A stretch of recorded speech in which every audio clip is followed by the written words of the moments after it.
Welcome to Asake Online. My name is Zenzele Ndebele, and this is not the breakfast club, but the afternoon session, where today we are giving you a public lecture. And the person who will be giving us the public lecture is none other than Dr. William Jethro Mpofu, whose area of study is decoloniality as well as liberation philosophy. He's at the Center for Diversity Studies at Wits University. He's one of the great scholars that we have, and we'll be talking about the situation in Zimbabwe, but also giving us his interesting perspective in Zimbabwe, and also the issue, of course, you mentioned the issue of decoloniality, where we are, where we're coming from, and probably give us a hope about the future. So without wasting your time, let me introduce to you Dr. William Jethro Mpofu. Afternoon to you, Doctor. Afternoon, Zenzele, and thank you very much to you and your team for this appreciated opportunity to contribute to the ongoing conversation about the Zimbabwean condition. What I can say is that for now, the floor is yours. You can take it from here. I want to begin by sort of elucidating on my topic, which combines a question, Zimbabwe, what time is it? And that question is followed by an allegation to the effect that we have a reality of native colonialism. So by way of greeting and salutations to the audience, I would like to flag that insistence that after all, after so many years, so many struggles, sacrifices, and tragedies that Zimbabweans have encountered on the road, the problem might, after all, be locatable in the arena of native colonialism, which I will do my part in trying to flesh out in my presentation today. What is the nature of the kind of domination, the kind of control and regulation that Zimbabweans are presently under? That is my question. I'm trying to say is that a certain clique or class of native elites have conquered, are controlling, and have dominated in a total sort of way the Zimbabwean economy and the Zimbabwean polity. The system and the structure of power that is presently being exercised upon Zimbabwe and over Zimbabweans is colonial in everything, except in the factuality that the colonialists are actually not settlers, but natives of Zimbabwe. Systemically and structurally, the regimes of power, the structures and systems of power that are at play in Zimbabwe are in everything else colonial, except that certain citizens of Zimbabwe, certain natives of the country and the nation are the ones that are administering this kind of power and the system that goes with it. In order to properly fortify my argument, that observation, and the allegation that I just introduced, we need to go back to the nature of colonialism itself as it has been experienced by its victims, exercised by its perpetrators, and observed and described by political philosophers, theorists, and other students of power. Albert Memmi is one of the political theorists that has, since 1974, gifted the thinking world with what I can call the sociology and the psychology of colonialism. Like its cousin, secular colonialism, native colonialism produces inevitable political and social and also cultural and even spiritual symptoms that are experienced by the victims of the power system. The symptoms of that power system and structure begin with secular colonialism itself, where there is invasion of geographic territories, overcoming of populations violently, institution of a power structure violently, and with secular colonialism, there was the classification of human beings according to race, imaginations of the purity of blood, constructions of certain pretensions about the superiority of one type of people over another. And in the case of native colonialism, there is the classification of people according to ethnicity, the tribe, the clan, the family, and its associated friends. Colonialism also participates in the displacement and dispossession of the people, of their properties, of their rights, of their being and belonging in a national history, national location, and national political landscape at large. There are some Zimbabweans today that might be physically located in Zimbabwe, but are actually displaced politically and juridically. That is the kind of displacement that native colonialism exercises. It expels some people from the nation and installs some natives as the authentic owners and citizens of the nation. And native colonialism and secular colonialism also share the aspect of lawfare, where the ruling regime weaponizes the judiciary, appropriates the courts, and uses the laws that are supposed to govern and manage a nation and its people actually to violate, persecute, and oppress the same people. Zimbabweans have witnessed spectacles of lawfare taking place. Both secular colonialism and its cousin, native colonialism, involve a large partisanization and personalization of what was supposed to be state security forces and services. Since the DRC war that started in 1998, Zimbabweans have witnessed a spectacular way in which the Zimbabwe National Army, the intelligence services, the police services, are in a systematic and structural way appropriated, usurped, and used as partisan militia or personal militia for certain organizations and certain powerful individuals that use the National Army and National Security Forces for personal gain. The DRC war produced billionaires out of some of Zimbabwe's politicians, people that eventually became richer than the country itself. So that kind of partisanization and personalization of the army has been witnessed and continues to be witnessed, where the military are deployed as a personal and a partisan militia for certain personal and partisan interests that are known in the country.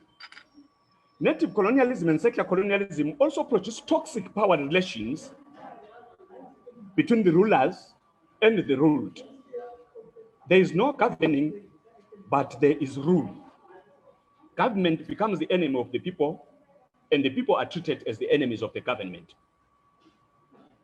There is no voicing of interests, of expectations by citizens outside the framework where to voice, to dissent, to complain is escalated into a crime against the state and its champions. There is the incremental cheapening of life of the ruled through violence and evil itself. Since 1980, Zimbabweans have witnessed scenarios where there are choreographed car accidents that are used to eliminate opponents. There are poisonings that are deployed against political opponents. And the genocide itself that was deployed, abductions, torture, systematic and structural punishments of opponents that are escalated into enemies. Zimbabwe has seen lots of that, where governing is exercised as rule and dissenters are punished.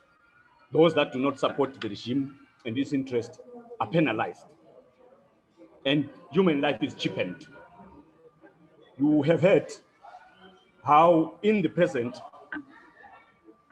rulers send young men to abduct citizens, to torture citizens, to rape women, including some diabolic acts like inserting knives and other sharp objects into the vaginas of women in the name of perpetuating political rule. And that leads to a country becoming what Ulrich Brecht called a risk society, where no one is safe.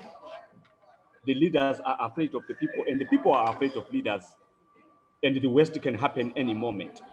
Zimbabwe is going through that time and that place.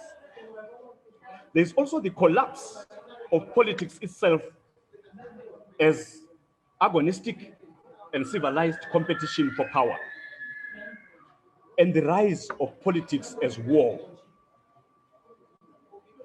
The politician becomes a warrior who exercises war upon the people.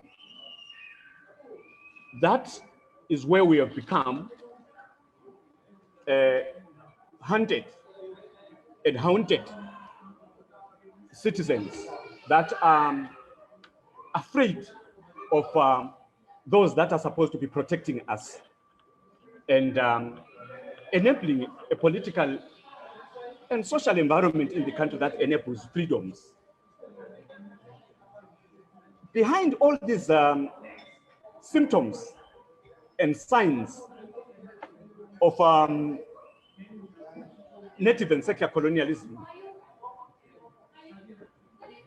what exists is a large-scale looting of national resources. All forms of colonialism, native and secular, participate in large-scale siphoning, looting, and conspicuous consumption of public resources by the powerful. The Rhodis did that. The present Mnangagwa-led ZANU-PF regime is doing exactly that, where you have individuals in power and those that are connected to those that are in power that become richer than the country itself.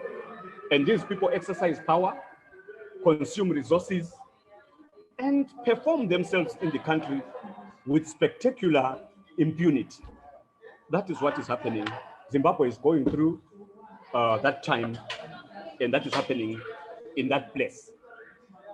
In pursuit of my baptismal observation and argument that I presented to seek to press the actual view that after all, we are under native colonialism in Zimbabwe, I need to clarify what I've observed to be a certain politics of naming.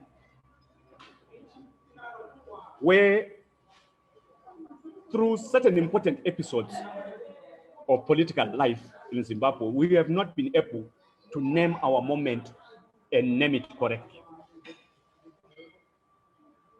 That is why we were able to call a genocide disturbances or a civil war. That is why we were able to call a coup that happened in 2017 a military assisted intervention and things like that. So this politics of naming has cost Zimbabwe dearly. What was 1980? That raising of the flag, the singing of the new anthem, and the celebration of the new heroes. In my present observation, that is where the toxic and very dangerous politics of naming began, where we failed to see that the moment was not a moment of independence or decolonization, but a moment of deracialization, where white-skinned people retreated and black-skinned people came forward and were offered as leaders. But what had actually happened was not independence, not liberation, but deracialization that did not lead in any manner to liberation. So certain native colonialists took the front seat of power in Zimbabwe when the secular colonialists retreated. And the symptoms and signs of all that were to follow, just like I outlined in my previous section. So in our collective post-political excitement about independence after a long war against colonialism, we were hungry for heroes, we were prepared to accept messiahs, and we were prepared to believe that what was taking place was decolonization and liberation. But it was actually native recolonization of the economy and the polity after long years of secular colonialism. And we have paid, and we continue to pay the price for that misreading and misnaming of our moment. Because once a moment in history and in politics has not been named well, it becomes next to impossible to correct the consequences of that misunderstanding and the misactions that follow the misunderstandings. What happened in 1980 is that angry prison graduates, angry war graduates that were schooled in colonialism by colonialism itself, that understood no other form of power, no other form of language, no other form of regulation and government besides the colonial, wormed themselves into the so-called post-colonial history of the country and natively recolonized the country. I can take a recourse to Friedrich Nietzsche's observation that those that fight monsters must frequently check that they themselves do not quickly degenerate into monsters. So we have people that went to fight the monstrosity of secular colonialism. Instead of fighting the system and then graduating the society that they were fighting for, that they were part of, into a liberated and independent society, these fellows themselves got absorbed, got infected by colonialism, and became the same monsters and created the same monstrous system that they went out to fight. So what we had in 1980 were those that left their homes as liberation warriors, but came back, especially the leaders, as people that were prepared to colonize their own people. The argument has been raised about an early Mugabe that championed reconciliation, that enchanted the whole world with the rhetoric of reconciliation and peace after a long war of independence. But looking at the events that have taken place, that includes the genocide and other violations of the people of Zimbabwe, one will then witness that even that forceful performance of the rhetoric of reconciliation was an attempt to absorb former Rhodesians, the white-skinned people, the people from PF-ZAPU, and other political parties into ZANU-PF and unite them under the tyranny, the one-party state, and life presidency of one Robert Gabriel Mugabe. So even the grand ideal of national unity and reconciliation was in the early 80s weaponized against the people of Zimbabwe as an attempt to institute a one-party state rule under the life presidency of Robert Mugabe. And up to now, what appears like multi-party democracy in Zimbabwe is what was delivered elections at a regular basis as a ritual, a routine that is used actually to mask the reality of a de facto one-party state that is taking place, and which de facto one-party state is actually a native colonialist regime that exhibits the same symptoms of colonialism that I've just outlined above. So what we have is not government as administration of the people and their affairs, but it is rulement, rule.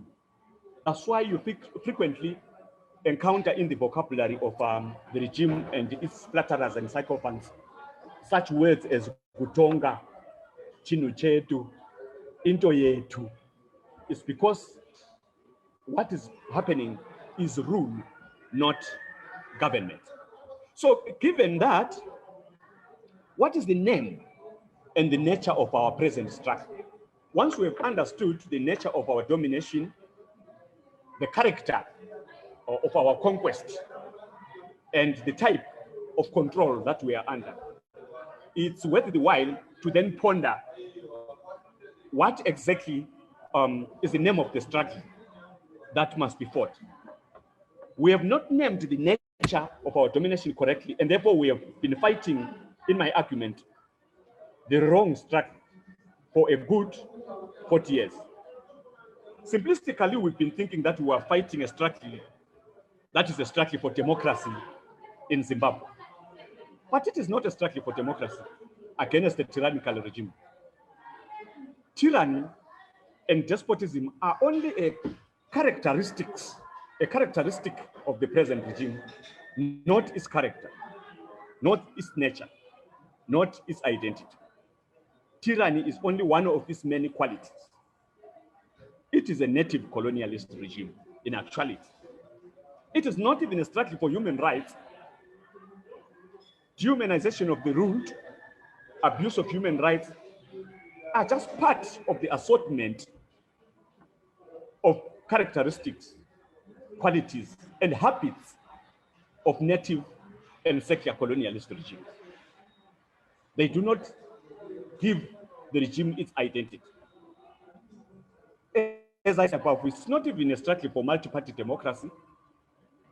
One can even argue that multi-party democracy can be witnessed in Zimbabwe because of those routinous, regular elections that actually do not deliver any change that is meaningful. So what struggle is this? It's a struggle for liberation against a native colonialist regime. Human rights, democracy, and all other freedoms that we can imagine are not enough to transform Zimbabwe from a native colonialist ruled country to a liberated country. Something more, something bigger, something deeper in terms of the struggle itself, needs to be fashioned, to be constructed and instituted.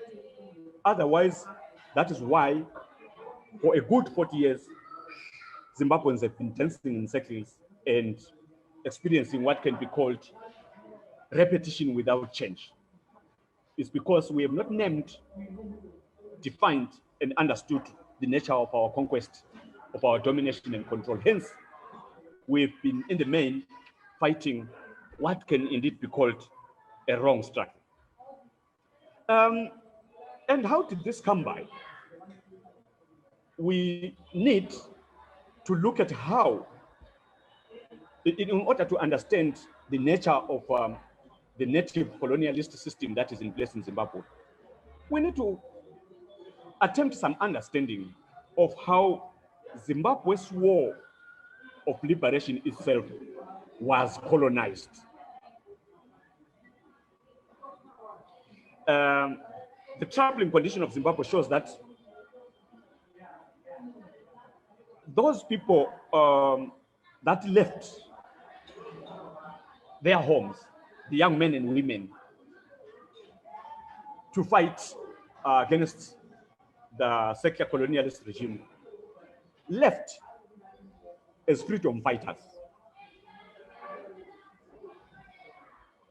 But most of them and many of them, especially the elite, the leadership, did not come back from the bush, from the prisons, and from the battlefields, still the same freedom fighters that left their homes.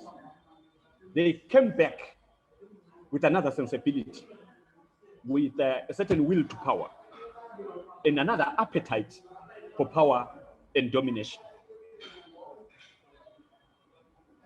First, there was, during the liberation struggle, a passionate cultivation by leaders of the ideology of tribalism.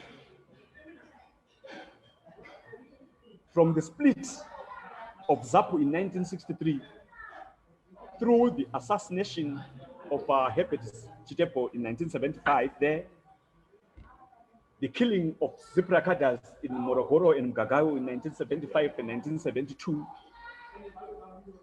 the intra-party struggles in Zambia and in Mozambique,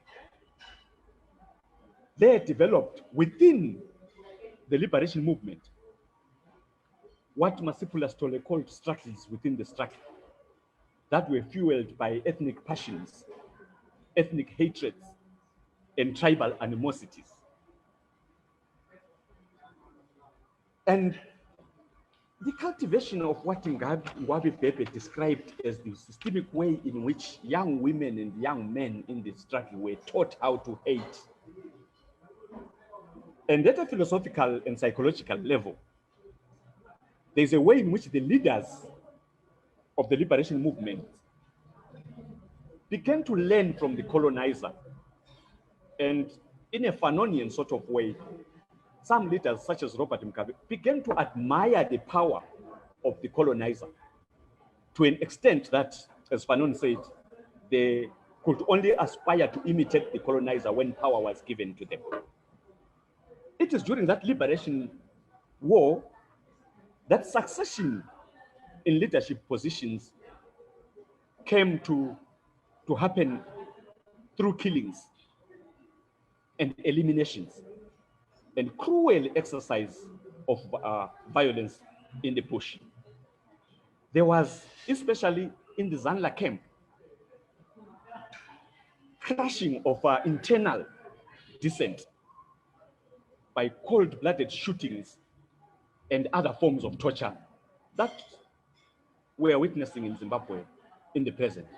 There was the Vashandi rebellion that was crushed, the Nari rebellion that was crushed, the way ZIPA, the Zimbabwe People's Army, was crushed. And if you look at these rebellions within Zanla and look at their grievances that are written down, what were they complaining about, the young people of ZIPA? Some of their grievances included tyrannical tendencies amongst leaders, tribalism amongst leaders, and the persecution and exploitation of women in the camps. The Zipper cadres complained about that. And some leaders that were not deemed and judged to be capable to champion the struggle up until independence. They resisted the leadership of Robert Mugabe in particular. But what happened to them? They were crushed. That's when actually the word Gokula came. The crushing of internal dissent was described as Gokula. And this developed, morphed, and increased up until it climaxed in the actual genocide of Ndebele and Likians in the 1980s. So we can see the picture of a liberation struggle that lost its way, that turned freedom fighters into native colonialists that turned around actually to fight the freedom of their own people. What is happening right now in this moment in Zimbabwe is that Emerson Dambuzo Mnangagwa is leading a nativist regime that is fighting the freedom of Zimbabweans in every colonial way possible. That is also during that struggle that such slogans as the idea of ZANU-PF as being the gun idea, as generated by Edison Zopo.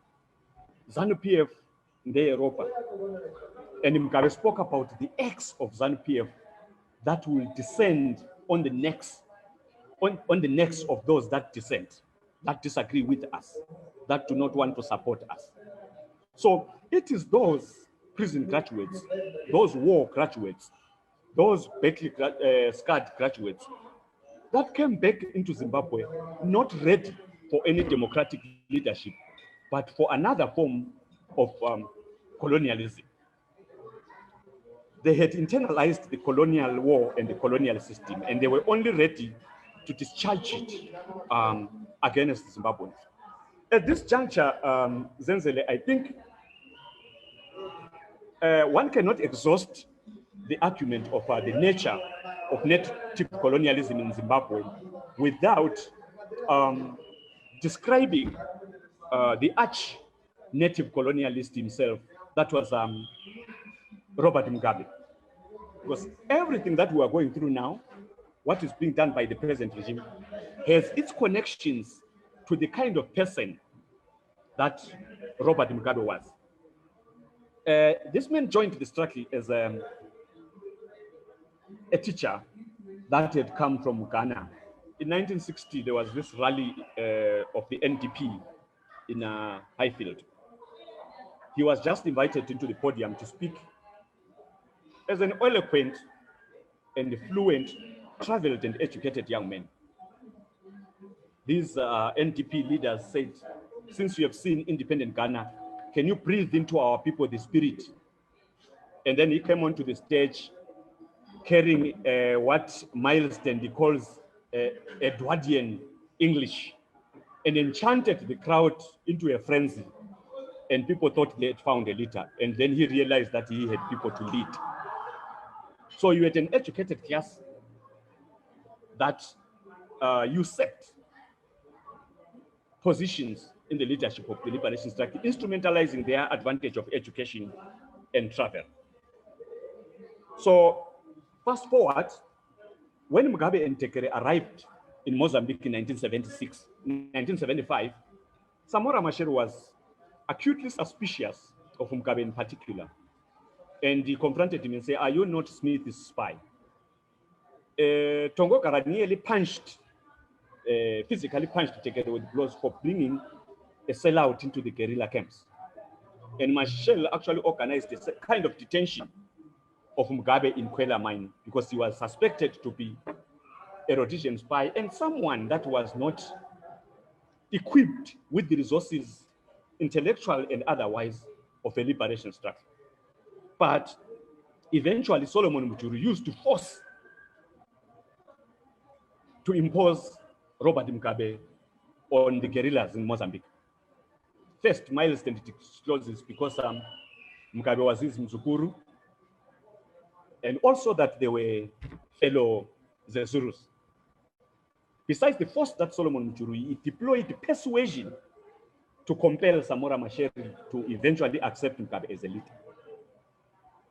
In that process, the liberation struggle was being colonized, penetrated, and infiltrated by unsuitable personages that eventually used their positions to divert the struggle and pilot it to other directions that have brought us here. To be accepted by the guerrillas, Mugabe had to overperform and perform and perform a violent nature that he carried alongside his performance of educatedness, which initially recommended him into the struggle. We can see in this whole process the worming into the struggle of some unsuitable personages. And you can read in Milestone also that at the time in Mozambique, tribe was very important to Mugabe. After greeting a guerrilla or greeting a commander, he will urgently inquire about their ethnicity. Whose child are they? Where do they come from? So in that process, tribalism was replacing racism. Racism was the tool of secular colonialism, but tribalism became the ideological tool of native colonialism. And in many ways, Mugabe admired the white conqueror. That is why, after independence, not only for reconciliation purposes, not only for good-natured purposes, he went back to the people that jailed him, the jail guards, the army commanders, spies like Ken Flower, soldiers like Peter Holmes, and invited those people to work with him. He wanted to build a war machine, what Paul Moorcraft calls a war machine, that was equal to that one of the secular, for his purposes this time, for his native colonialism this time. It was not about reconciliation, but Mugabe desired the kind of power that the colonialists have, the torturers, the jailers, the gaolers, the killers, some of whom actually participated in helping him in the Gokula genocide. So here is how the native colonialist that Mugabe was grew up. So in 1980, when this person was celebrated as a hero, as a gallant deliverer and a messiah, it was a post-political mistake that the Zimbabweans committed. They were supposed to put up checks and balances, strong institutions, democratic organizations and structures that were going to check the excesses of this monster. But what did Zimbabweans do? What did we do? We celebrated. What did we do in 2017 when this monster changed within its monstrosity and became something as we celebrated, which is the post-political euphoria that prevents us from naming, from seeing, and from understanding our moment and our condition. I want to talk about something specific about Mugabe. My description of Mugabe would be that he was an evil genius, not an idiotic person, but he was an evil genius. What did he possess? He had two hands, not just physical hands, but also ideological and metaphoric hands in my description. Mugabe had one right hand where he celebrated and performed educatedness. Besides performing educatedness himself, he surrounded himself with the brain types from Bernard Chizero, Mutumbuka, Ariston Chambati, Nathan Shamuyarira, the Ipo Mandazas at some point, up to Jonathan Moyo lately. Mugabe always wanted brainy chaps around himself, and he always wanted to appear in international platforms as a formidable intellectual. That part Mugabe performed well and created an image of himself in the world as an intellectual philosopher king of some sort. And he enchanted Africa with the rhetoric of Pan-Africanism, where at some point Mugabe became a great African, but a terrible Zimbabwean, because Africans celebrated him as their son, gallant deliverer, but Zimbabweans experienced him as a genocidal monster at home. What was Mugabe's left hand? Since the time he was resisted in Mozambique, and some psychological and socialization dynamics in his babyhood and toddlerhood and childhood, Mugabe always entertained a dark idea that enemies must not be allowed to live, that opponents are not legitimate adversaries but enemies, and they must be eliminated. So when the special relationship between Mnangagwa and Mugabe officially began in 1977, when one Cletus Chokwe was dismissed from the position of being special assistant to Mugabe, and Mnangagwa was appointed. That special relationship produced a monstrosity, which was the left hand of Mugabe, the darker side, the killer side, assassinations, quiet eliminations, poisonings, witchcraft and sorcery itself, where in pursuit of political power, people are quietly eliminated using poisons, arson, choreographed accidents. Young men and women were trained in different countries for purposes of possessing the ability to conduct elimination of enemies. That special relationship between Mnangagwa and Robert Mugabe produced a dark force in Zimbabwe that still exists. Actually, 2017, when the Largescale faction prevailed over the so-called G40 faction, what prevailed was Mugabe's left hand, the dark side, the genocidal monster that Mugabe always deployed when he needed to, when persuasion did not work, when educatedness and sophistry did not work. So what is in power right now in Zimbabwe is Mugabe's left hand, what I call Mugabe's left hand. And that left hand is a native colonialist hand that is tribalist, angry, genocidal, and deadly in all manner of ways. What this monster lost when Mugabe was dethroned and eventually died was brain power, was thought, was sophistry, was that pretense of civilization and forward-goingness that Mugabe was able to perform so well to cover the darker side that was always behind him. What we have now is a madness without method. Yet what we had when Mugabe was at large was madness and evil with some method that concealed the vulgarity and the darkness of that kind of monstrosity. I'm aware that I'm eating into my time and I really need to move forward quickly and finish so that we can move to a possible question and answer session. So what we have here, Zenzele, is that in Zimbabwe, the monsters have really arrived. When someone says, what time is it? It is the moment of the monster. The genocidal octopus has taken off. Mugabe's left hand is in power. And their problem is not just that they are angry. These people are also afraid.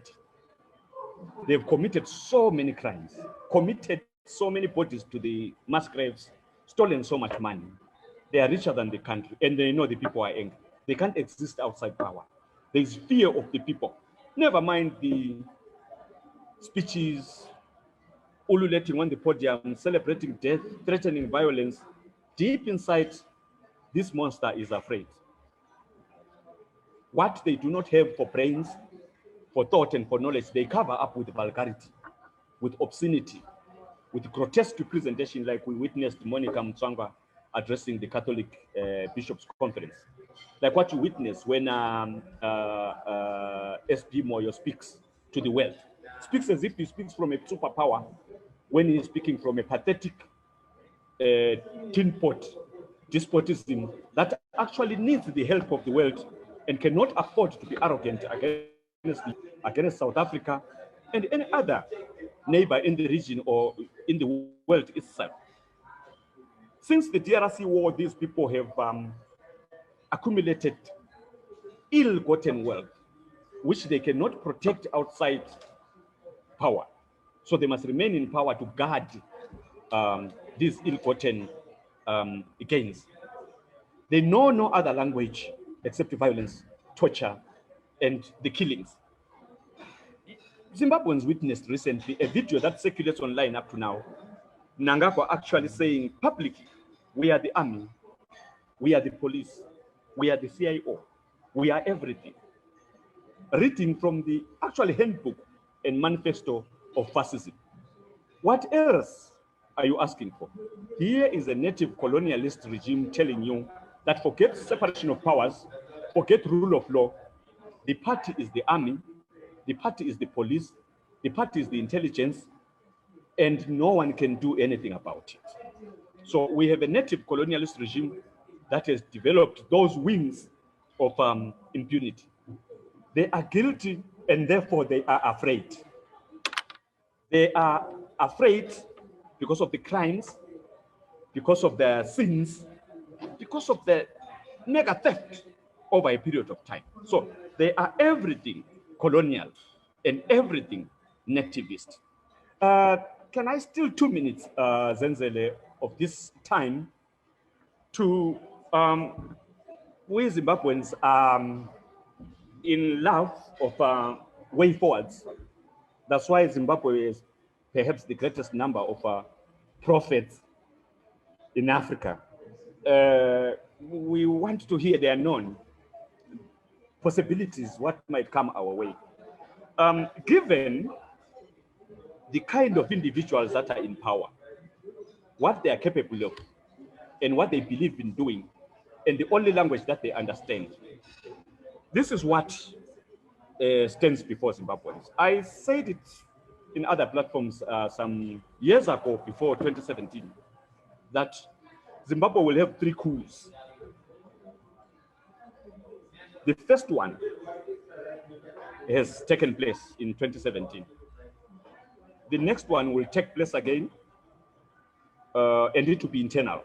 Something must break inside. Something must happen within the monstrosity itself. There's no need for Zimbabweans to get into the streets and die in this liberation struggle that I'm describing. A smart liberation war can be fought that preserves the lives of Zimbabweans and leaves, at this stage, these monsters to finish each other off. This next coup will be internal again. It won't be the people's coup. Only the third, that will come third. That's what is going to be the people's coup. And I want to deposit this before I leave. Zimbabweans must not give up on ZNA. Zimbabweans must not give up on the CIO. Zimbabweans must not give up on the military intelligence and on the police, because for now, the native colonialist regime has usurped and appropriated these institutions. Right inside the monster, there are Zimbabweans that are crying in the army, in the police, in the CIO, in the military intelligence. They are thinking Zimbabweans that are crying with Zimbabweans, that are not happy. And from that mustard seed, from that grain of wheat, the future of Zimbabwe will be founded. ZNA will be our hero again. ZRP will be our hero again. CIO will be our hero again. Understand this colonization of these institutions by this native colonialism is not going to be permanent. It will not last. And one can say that it will end in tears. Thank you very much. I was left, surprised, maybe shocked, but also you brought everything into perspective, because when I was talking to a friend of mine after the Matopo issue, where for the first time, I think since 1980, I've never heard of riot police being sent to rural areas to beat up people who are actually protecting their environment. But under the Mnangagwa regime, we saw riot police going to Matopo to beat up villagers who were saying you cannot mine in the World Heritage Site. And this followed closely after there were attempts to mine in the Wange National Park. And I said to myself, one thing about Mugabe, evil as he was, you tried to bring some sense in it. You would try and have a law or some semblance of civility in what he was doing. But with this government, if they decide that they don't want this, the amount of violence that they use to stop you from saying this, to stop you from, they just don't care. They are beyond being embarrassed. And this is what you're actually saying, that we now have the chief native colonizer in place. And that is summarized by the looting that you see. All of a sudden, you then find that everyone wants to mine and they want to mine anyway. So they can even come and mine in your house. So while you are busy thinking that you own a house, someone will come and say, I've got a prospective license to actually mine in a 9-story building. This is how, sad the situation is. There's nothing that is off limits. If you look, you saw the video for the kidnapping of Tawanda, he was kidnapped under, broad daylight. While people are shopping, someone actually kidnapped someone. And it only happened, that kidnapping kind of thing, I remember in history, it only happened in 1983, when Fraser's Spanda was kidnapped in the Brethren of Church Christ during a church service. 1983 during Gokula. That's the only time I remember. And of course, Itai Zamara was also kidnapped during Broad Light. So, but you see the kind of animal that you have in power, and your presentation actually brings that. But you also talk about the fact that, we missed an opportunity in 2018 when we failed to have strong institutions. And in 1980. And in 2017, we also missed an opportunity when everyone celebrated with the enemy. And people, for some reason, thought that they found freedom.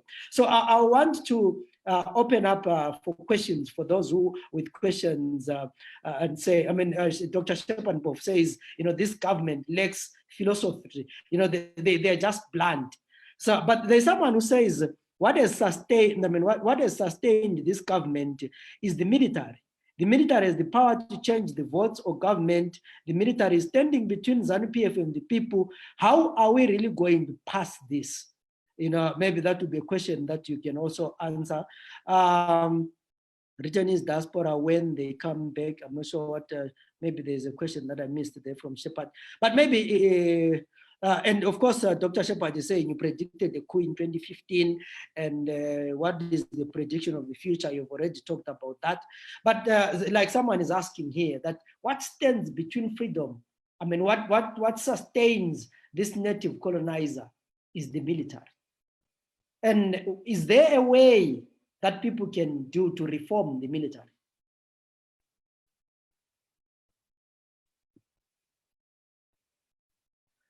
Just check whether your mic is on mute, because I can't hear you. Yeah, what is happening, Zenzele, is that I think I said it briefly when I was hurrying away at the end of my presentation, is that these state security institutions have been colonized themselves. That is usurped and appropriated by the native colonialists that I'm talking about. You have a top brass that gets well paid for assignments, and their loyalty is bought. They are becoming rich on their own, and they will die for certain incumbents. But Zenzele, for every Zimbabwean that is raped, that is abducted, that is shot, that is stabbed to death, and that is poisoned, there is a soldier, there's a police officer, there's a CIO person that is aggrieved. And do not be fooled by appearances. Those young men and women in uniform are true Zimbabweans that have been ideologized and instrumentalized and led into the roles that they are playing, the dark roles that they are performing. There is still something Zimbabwean in each and every one of those fellows, this being a liberation struggle against the native colonialist regime, what is needed is the occasioning of moments. I'm against the careless risking of Zimbabwean lives, just pushing people into the streets, knowing that the army will come out and shoot at them. The war can be fought smart through education, through mobilization, and other forms of conscientization, and the working into preparedness of all Zimbabweans, including those that are in the security sector. That army will reform, the police will reform, and the CIO will reform. The truth is bigger than any lie. So this war, at another day, on another platform, we can discuss the strategies. But for now, I plead with the Zimbabweans not to lose faith in their children that are uniformed and that are operating in the Zimbabwean security sector. There are some demons that have been bought out that are sent to ban other politicians in their houses, to rape and torture women and all that. They are getting paid for it. They are giving their souls to the devil. But in mass, in general, ZNA is still a Zimbabwe National Army, and it will be for a long time to come.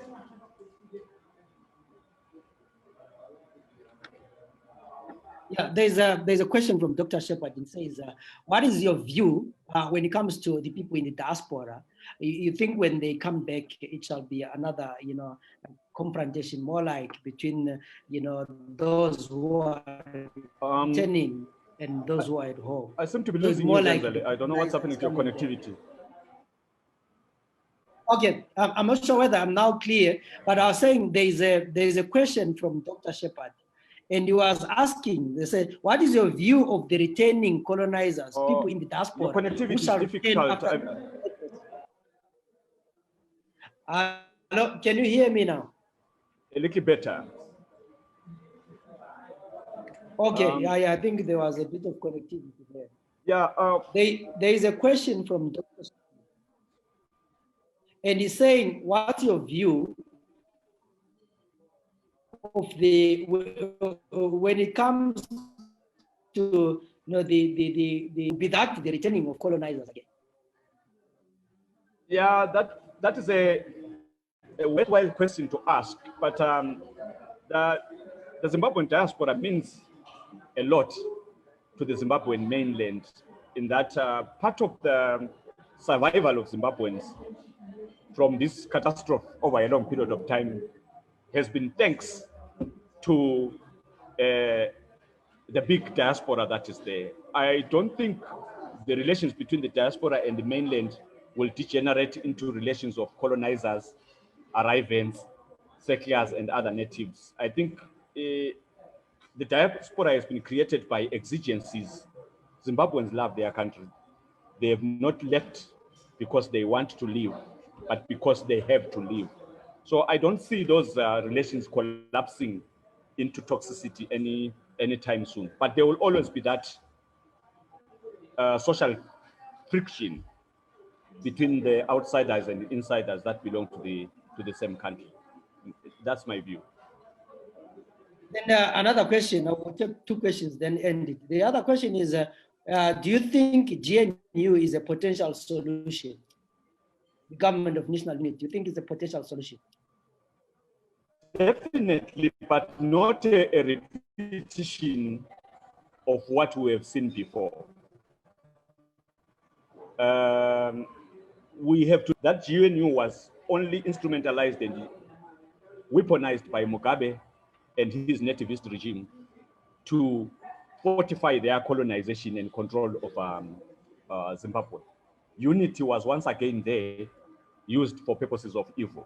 So this time around, I'm persuaded to the idea that Professor Ibo Mandaza and other concerned Zimbabweans, they've been advancing a caretaker council of a kind that will coalesce Zimbabwean talents, Zimbabwean nobles, Zimbabwean concerned citizens into a group that can be trusted with managing things for a period of time until there is such a climate and an environment that can permit free and fair elections, not these Olympics of blood and power that we have seen before.